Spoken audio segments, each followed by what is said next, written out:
Present tense का एक और उसका प्रकार, तीसरा प्रकार जो प्रेजेंट परफेक्ट टेंस होता है। ठीक, इसका पहचान क्या होता है?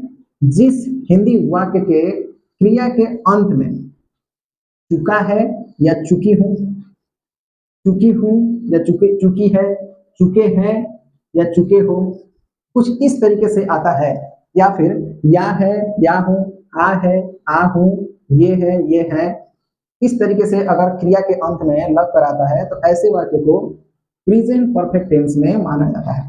ठीक, वाक्य की बनावट किसमें कैसे होती है? सब्जेक्ट के साथ हैज और हैव लगाया जाता है, फिर वर्ब थ्री और ऑब्जेक्ट का प्रयोग किया जाता है।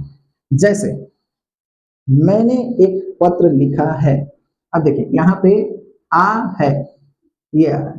ठीक, तो ऐसे हम पहचान सकते हैं कि ये वाक्य जो है ये प्रेजेंट परफेक्ट टेंस का है। इसका अनुवाद कैसे होगा?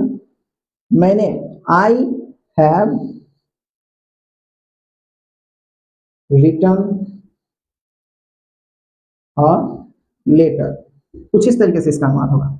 नीचे वाले वाक्य को देखेंगे, जैसे वह घर जा चुका है, वह घर जा चुका है। अब चुका है, यहाँ पे चुका है आ रहा है, तो अब ये वाक्य किस टेंस का है? प्रेजेंट परफेक्ट टेंस का है। ठीक, तो इसका अनुवाद कैसा होगा? He has gone home, gone to home, he has gone to home, कुछ इस तरीके से इस वाक्य का अनुवाद होगा। ठीक, इसमें एक और बात जानने वाली है कि हैज किसके साथ लगेगा। अगर ये जान जाएंगे तो हैव तो सभी के साथ लगता है।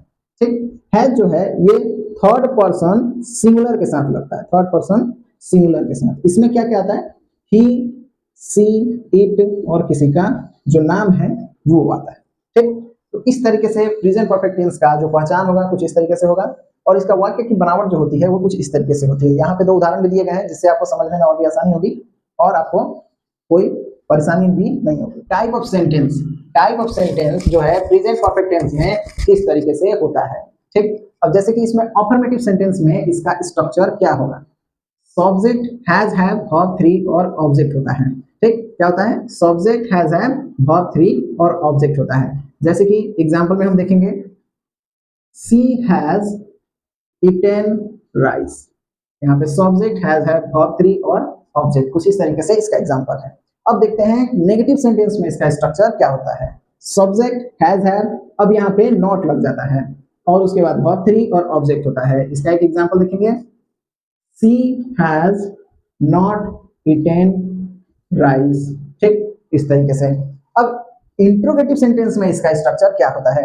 इंट्रोगेटिव सेंटेंस में इसका structure has, have, subject, verb three और ऑब्जेक्ट होता है। अगर इंट्रोगेटिव में नेगेटिव भी आता है तो यहाँ पे बीच में हम यहाँ पे नॉट लगा सकते हैं।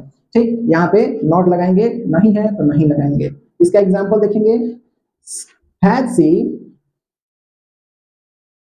ईटेन राइस, क्वेश्चन मार्क देना बिल्कुल नहीं भूलेंगे। ठीक, WH वर्ड में इसका स्ट्रक्चर क्या होता है? WH वर्ड होता है, हैज, हैव होता है, सब्जेक्ट होता है, वर्ब थ्री और ऑब्जेक्ट होता है। इसमें भी अगर नेगेटिव होगा तो नॉट लगाएंगे, नहीं तो नहीं लगाएंगे। ब्रैकेट में होने का मतलब है कि वो लग भी सकता है और नहीं भी लग सकता है। ठीक, अब इसमें क्या है कि अब इसका एग्जांपल एक देखेंगे, जैसे कि व्हाट हैज सी ईटेन। ठीक, इस तरीके से what has she eaten, WH, has, have, subject, verb three. ठीक, कुछ इस तरीके से इन सभी सेंटेंसेस का टाइप, उसका स्ट्रक्चर और उसका एग्जांपल कुछ इस तरीके से है।